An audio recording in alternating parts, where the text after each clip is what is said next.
میاں بیوی میں جھگڑا ہو گیا، ہو ہی جاتا ہے۔ میرے نبی کے اخلاق ہیں، اگر خامد کو غصہ آئے تو بیوی چپ کر جائے، بیوی کو غصہ آ جائے تو خامد چپ کر جائے۔ مرد ہونے کی غیرت نہ دکھائے کہ میں مرد ہوں، یہ دیکھے کہ اس عورت نے اس کی خاطر بچے جنے، پیٹ پھاڑ دیا، ماں چھوڑ دی، باپ چھوڑ دیا، بھائی چھوڑ دیے، بہنیں چھوڑ دی، ایک بول پہ اس کے گھر آ گئی اور ساری زندگی پرائے گھر گزار دی، اور آگے سسرال والوں کی مرضی اسے سولی پہ لٹکائیں یا محبت سے چلائیں۔ عام طور پر ہمارا معاشرہ، سسرالی معاشرہ بڑا ظالم معاشرہ ہے، آنے والی بچیوں کو تار تار کر کے رکھ دیتے ہیں۔ دوسری طرف سے بھی ظلم و ستم ہے، لیکن بہت کم ہے کہ کوئی بیوی کے عشق میں آ کر اپنے ماں باپ کو دھکا دے دے، لیکن یہ واقعات بہت تھوڑے ہیں۔ زیادہ واقعات یہ ہیں کہ سسرال والے لاتے تو بڑے لاڈ سے ہیں، پر پھر اس کی زندگی کو جہنم کی بھٹی بنا دیتے ہیں، چونکہ نبوت والے اخلاق سیکھے ہوئے نہیں ہیں۔ میاں بیوی کی زندگی میں دخل مت دو، میاں بیوی کی زندگی میں دخل مت دو۔ میں ابھی ایک اپنے علاقے کے بڑے ذمہ دار ہیں، میں ان کے بچے کا نکاح پڑھانے گیا تو فرما رہے تھے کہ میں نے بچے کا گھر الگ بنا دیا ہے، اور میری بیوی نے مجھ سے کہا کہ اس کا گھر الگ بناؤ کہ کہیں ہم میاں بیوی اپنے بچے کی زندگی خراب نہ کر بیٹھیں۔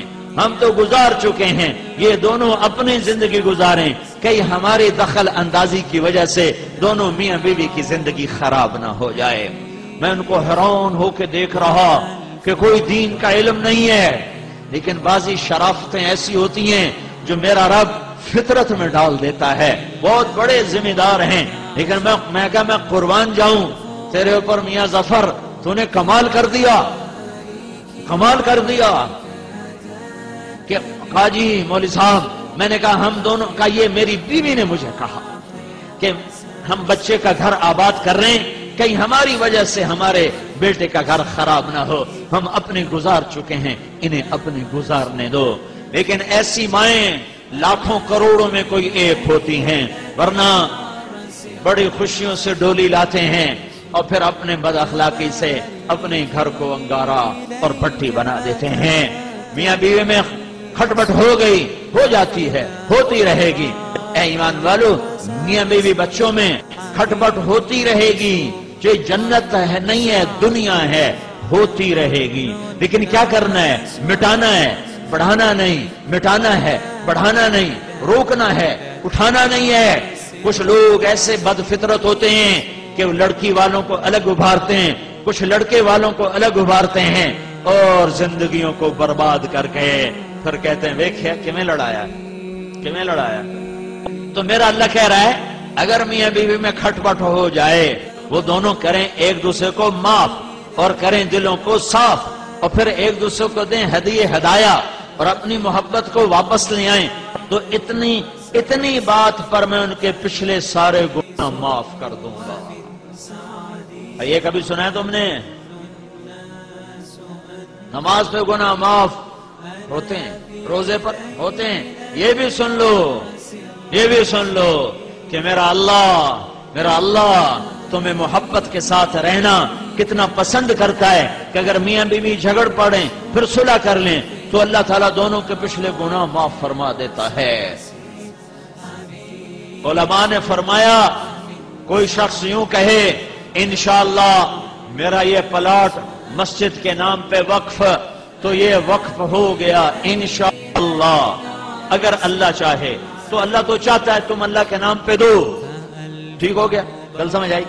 اب ایک آدمی کہتا ہے انشاءاللہ میری بیوی کو 3 طلاق، اگر اللہ چاہے تو میری بیوی کو 3 طلاق، تو علماء فرماتے ہیں یہ طلاق نہیں ہوگی، کیونکہ اللہ نہیں چاہتا تم بیویوں کو طلاق دو۔ اللہ ایک گھر کو کتنا بچانا چاہتا ہے۔ شیطان روزانہ کچہری لگاتا ہے، پھر اپنے شتروغن سے پوچھتا ہے ہاں بھائی کی کر کے آئے ہو؟ ایک کہتا جی چوری کرائی، کہا کچھ نہیں کیا۔ دوسرے کہتا جی نماز نہیں پڑھنے دی، کہا کچھ نہیں کیا۔ کہا جی میں نے سود کھلا دی، کہا کچھ نہیں کیا۔ کہا یہ میں نے جوئے کا اڈا چلایا، دیکھا کچھ نہیں کیا۔ کہا یہ میں نے شراب کا اڈا چلایا، دیکھا کچھ نہیں کیا۔ یہ سارے بڑے بڑے گناہ وہ کہتے ہو کہتا نہیں کچھ نہیں کچھ نہیں کچھ نہیں۔ ایک پچھو پھیڑ تو کالڑا شیطان کھلوندا لنگوڑ وہاں جی میں میاں بیوے نو لڑایا ہے۔ کہا واہ واہ پترا کام تو کرتا پر میں نے میرے ہاں نہ لگ۔ اس کو آگے بلاتا ہے، اسے گلے لگاتا ہے، کہتا تو ایتھے میرے نال باؤ میرے نال باؤ۔ کم وقت تو کم تا اے کرتا ہے تسی کڑا کم کرتا ہے۔ شرابی دی شراب دی جانتا ہے، بے نمازی دی غفلت دی جانتا ہے، سود خور دا سود دی ذات تائیں تے میاں میوی دی لڑائی نسلاں تے خاندان۔ تباريكي إليك تلتمس وفي الأفراح حساسي حبيس ومن سعدي يظن الناس أني أنا في ليلة العرس